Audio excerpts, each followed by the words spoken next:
Hey, I'm Nathan, and this is the AWE 2022 preview.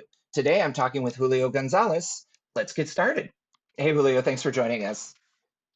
Hey, thanks for having me. So, my name's Julio. Yeah. To be here. I design various projects in XR, mostly in virtual reality. So, I've been working with organizations like the Autism Mixed Reality Institute, as well as Global Ties Idaho, looking at different ways to engage with communities. I was also a teacher at the University of Idaho recently, where I've been helping students explore the history and applications of XR theory. So, it's been really cool to see students engage with web-based meeting platforms. You must have read my questions because you're already diving into the juicy stuff. How often would you say you're in the metaverse?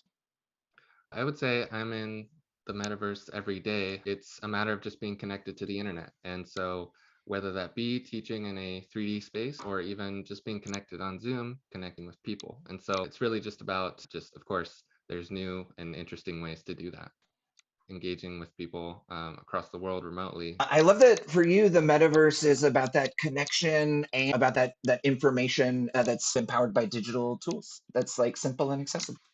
So, what's one big thing that you're hoping to share with the AWE audience when you give a presentation this year at all?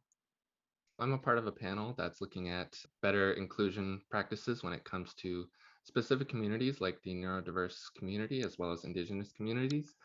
So I think what that looks like is understanding that when it comes to the metaverse, accessibility is key when it comes to understanding and stepping into as a society into the metaverse. So the panel I'm part of, WE, focuses on neurodiversity and indigenous communities, using XR platforms and technologies to really promote and tell their own stories. So in summary, what that looks like is I feel like when we limit user experiences, we're taking a step back and we're taking a step away from the metaverse. And so ideally, it's really just about, again, getting more people able to access that and really understanding the principles of design that go into whether it be a platform limiting the amount of customization or the amount of people that can be in a space. It certainly feels like there's going to be a lot of open source use perhaps that opens up those limits.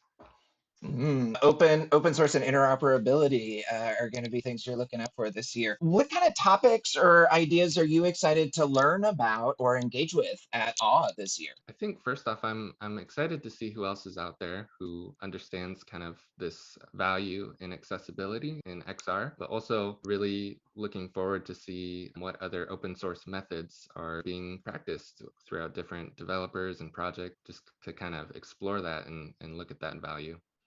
I love it. Kind of a curveball for you. Do you have a metaverse avatar?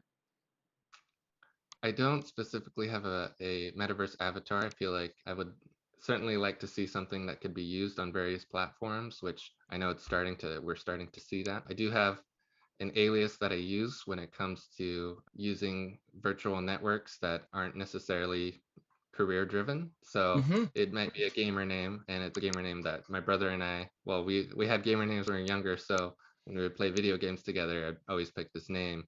And so I use that in some of my socials as well as on a Discord. And so in a way, that's kind of my virtual identity right now.